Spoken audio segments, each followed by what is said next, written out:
So an NHS mortgage is a mortgage available to staff who work for the NHS. It's a common misconception that there's specific mortgage products tailored just for NHS staff, but mortgage lenders will typically view NHS worker pay in a slightly different way.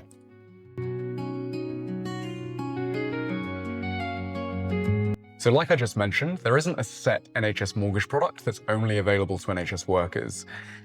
Fortunately, if you work for the NHS, you should be able to qualify for a normal, conventional mortgage. There are lots of different income types offered to workers in the NHS: permanent contracts, fixed-term contracts, part-time contracts, and lenders can thankfully consider all of these. There are some lender products that will help your affordability as an NHS worker. For example, Kensington have a hero product that offers 5 times your income for mortgage affordability.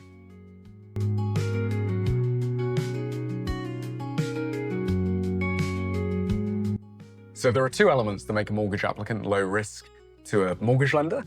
Those 2 factors are reliable income and ongoing employment. Now, working for the NHS, it's seen from lenders as a very reliable income stream because there's so much demand for the NHS service.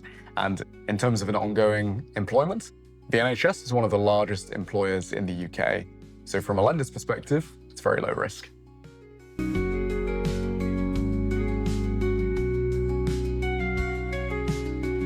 So this depends on the position you hold within the NHS.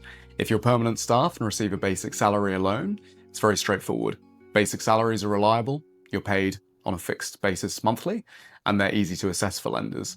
But if you're perhaps a locum staff and you're brought in on an ad hoc basis, lenders normally need to see 6 to 12 months of a track record before they can accept income from you.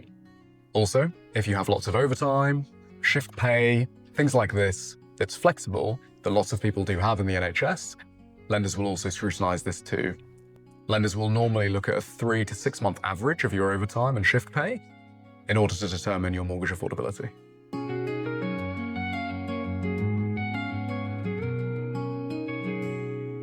So there are lots of mortgages available to NHS staff, from standard mortgages where you need at least a 5% deposit if you're buying on a repayment basis, to shared ownership where you're buying from a housing association and you can buy, say, 5 or 10% of a property plus and then buy more of it as time goes on.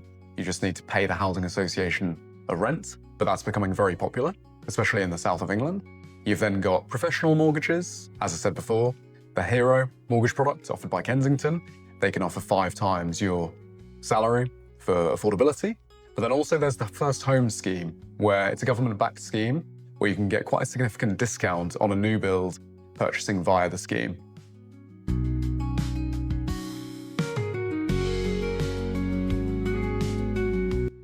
So the deposit and mortgage requirements for NHS workers are similar to other applicants. For a deposit, you'll need to have at least a 5% deposit of the purchase price you're going for. But if you go for a 5% deposit, it means your income needs to be sufficient to get a 95% mortgage. So it's not a guarantee. Also, in terms of a 5% deposit, if you're offering that, that's the lowest sum acceptable to lenders. It means your interest rate is going to be at the highest threshold. How interest rates work in the UK is that as you deposit more, you get access to better deals, and that happens in 5% deposit chunks. So if you go from a 5% to a 10% deposit, you then have access to lower interest rates. But if you go from a 5% deposit to a 9% deposit, the interest rate stays the same. So it's a little bit tricky. That continues to happen until you get to a 40% deposit. So it decreases, the interest rate decreases in line every 5% chunk until you get to a 40% deposit. At that point, the interest rate no longer falls. In terms of general mortgage requirements that you need to meet, mortgage lenders expect you to be able to meet their mortgage affordability, have approvable income, and also meet their credit report criteria.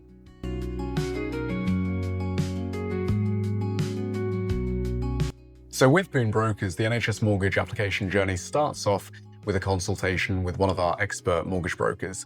They'll take you through the whole process, showcase an illustration to you, and make sure you understand all the costings.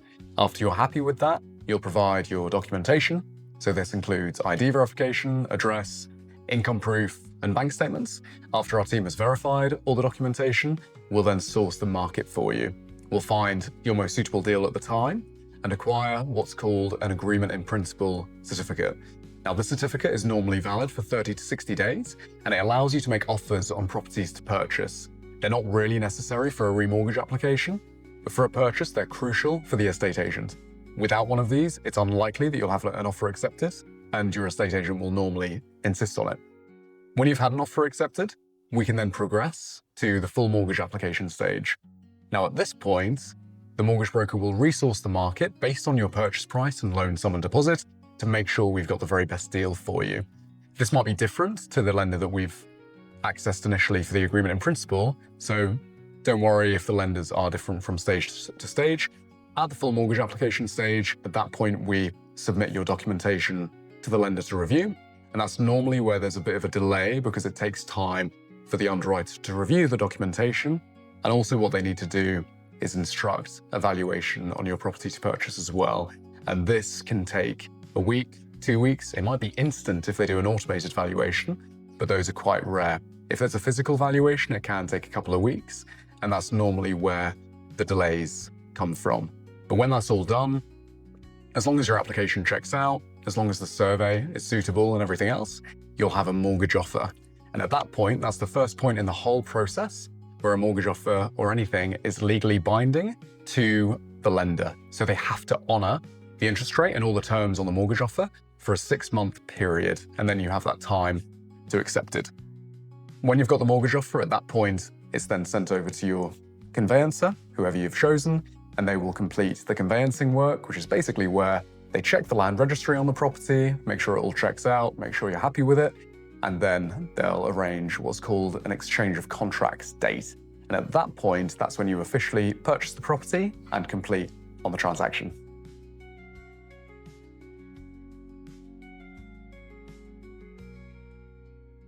So there are quite a few benefits for NHS workers applying for a mortgage themselves. Firstly, obviously with the NHS, it's a reliable employer, and there's lots of ongoing promotion opportunities. With your payment bands as an NHS worker, there's that clear progression there that the lender really likes to see. Also, you've got overtime, shift work, and extra sources of income that can boost your affordability if need be. From a lender's perspective, because overtime is available from the NHS, it's seen as more reliable than perhaps other flexible income streams from different employers. And lastly, by working for the NHS, you've got access potentially to a higher mortgage affordability.